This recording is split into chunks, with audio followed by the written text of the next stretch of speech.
ਵੀਰ ਕਿਹਨੂੰ ਕਹਿੰਦੇ ਨੇ? ਵੀਰ ਕਿਹਨੂੰ ਕਹਿੰਦੇ ਨੇ? ਬੜਾ ਮੁਸ਼ਕਿਲ ਜੇ ਵੀਰ ਨੂੰ ਐਕਸਪਲੇਨ ਕਰਨਾ। ਝਟਕਾ ਜਿਹਾ ਜਵਾਬ ਚਾਹੀਦਾ ਮੈਨੂੰ। ਝਟਕਾ ਜਿਹਾ ਜਵਾਬ ਇਹ ਹੈ ਕਿ ਮੁਸੀਬਤ ਤੁਹਾਡੇ ਸਿਰ ਉੱਤੇ ਹੋਵੇ, ਆਉਂ ਅੱਖਾਂ ਅੱਗੇ ਦਿਸ ਜਾਵੇ ਕਿ ਹੈ ਹੁਣ ਮੈਂ ਮੁਸੀਬਤ ਦੇ ਵਿੱਚ ਚਲਾ ਗਿਆ, ਤੇ ਅਚਾਨਕ ਕਿਸੇ ਦਾ ਹੱਥ ਤੁਹਾਡੇ ਮੋਢੇ ਉੱਤੇ ਆ ਕੇ ਟਿਕੇ ਔਰ ਉਹ ਮੁਸੀਬਤ ਇਤਨੀ ਦੂਰ ਨਜ਼ਰ ਆਵੇ ਕਿ ਅੱਖਾਂ ਤੋਂ ਵੀ ਓਝਲ ਹੋ ਜੇ, ਉਹ ਜਿਹਦਾ ਹੱਥ ਟਿਕਦਾ ਉਹਨੂੰ ਵੀਰ ਕਹਿੰਦਾ। ਹਰ ਪਰੇਸ਼ਾਨੀ ਵਿੱਚ ਤੁਹਾਡੀ ਪਰੇਸ਼ਾਨੀ ਦੇ ਅੱਗੇ ਖਲੋਤੀ ਹੋਈ ਕੰਧ ਨੂੰ ਵੀਰ ਕਹਿੰਦੇ।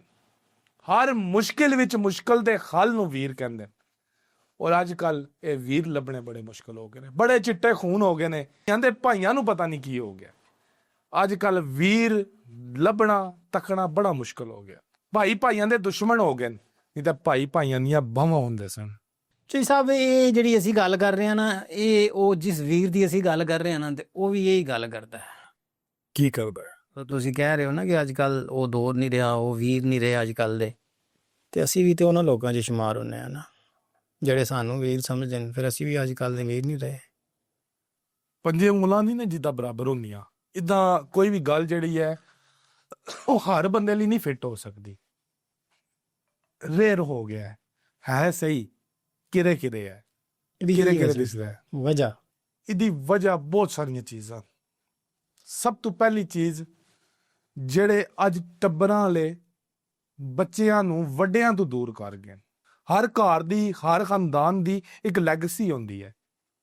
ਉਹ ਟਰਾਂਸਫਰ ਕਿੱਦਾਂ ਹੁੰਦੀ ਹੈ? ਜਿੰਨੇ ਪੁੱਤਰ ਜੰਮਿਆ ਉਹ ਮਜ਼ਦੂਰੀ ਕਰਨ ਚਲਾ ਗਿਆ, ਆਪਣਾ ਕੋਈ ਵੀ ਕੰਮ ਕਰਦਾ ਉਧਰ ਚਲਾ ਗਿਆ। ਮਾਂ ਨੇ ਸਾਰੀ ਦਿਹਾੜੀ ਭਾਂਡੇ ਧੋਤੇ, ਵਕਤ ਕੀਤੇ, ਖਾਣੇ ਪਕਾਏ, ਆਪਣੀ ਦੌੜ 'ਚ ਲੱਗੀ ਦੀ। ਇਹ ਗੱਲਾਂ ਦੱਸਦੀਆਂ ਸਨ ਦਾਦੀਆਂ ਜਾਂ ਬੁੱਢੇ ਬੈਠੇ ਹੋਏ ਦਾਦੇ।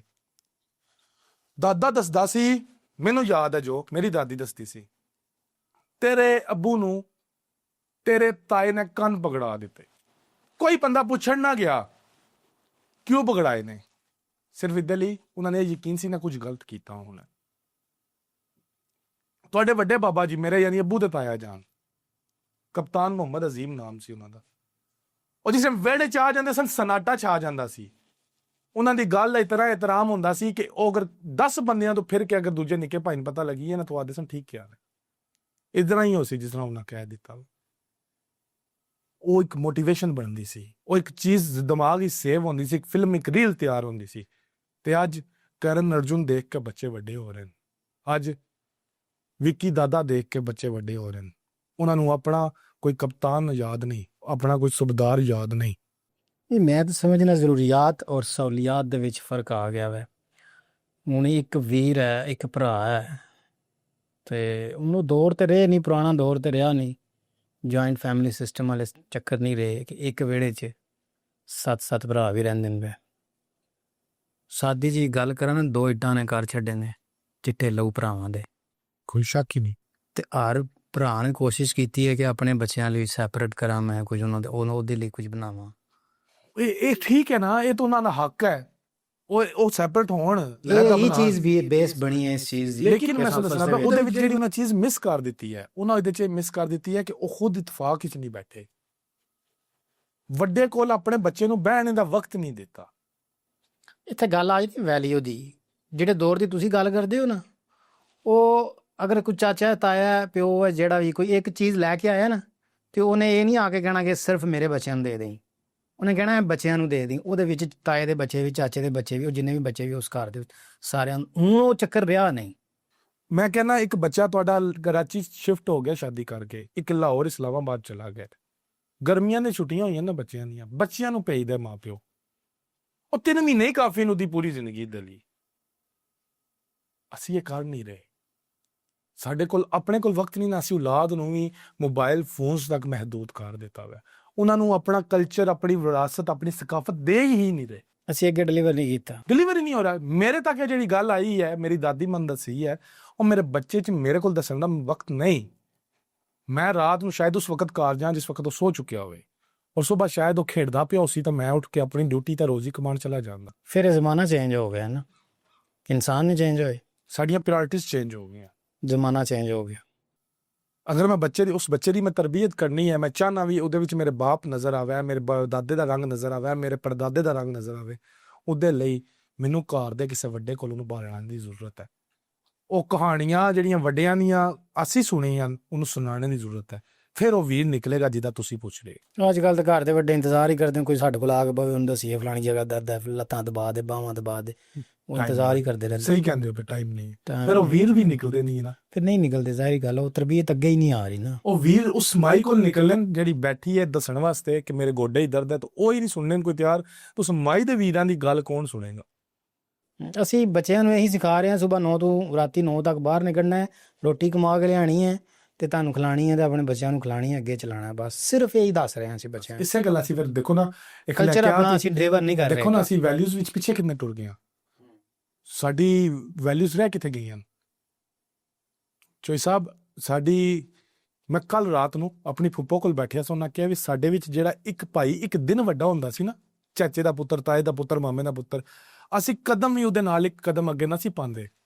ਇਹਦੇ ਨਾਲ ਗੁਸਤਾਖੀ ਹੋ ਸੀ, ਉਹਦਾ ਇਤਨਾ ਇਤਰਾਮ ਅਦਬ ਹੁੰਦਾ ਸੀ। ਫਿਰ ਉਹ ਵੀਰ ਨੂੰ ਉਤਨੀ ਮੁਹੱਬਤ ਔਰ ਉਨਸੀਅਤ ਹੁੰਦੀ ਸੀ ਨਾ, ਵੀ ਜਿਹੜੀ ਮੇਰੀ ਇਤਨੀ ਕਦਰ ਕਰਦੇ ਨੇ, ਫਿਰ ਉਹ ਖੜ ਜਾਂਦਾ ਸੀ ਔਰ ਉਸ ਮੁਸੀਬਤ ਦੇ ਅੱਗੇ ਕੰਧ ਬਣ ਕੇ ਜਿਹੜੀ ਉਹਦੇ ਭਰਾਵਾਂ ਲਈ, ਉਹਦੇ ਰਿਸ਼ਤਿਆਂ ਲਈ ਆ ਰਹੀ ਹੁੰਦੀ ਸੀ।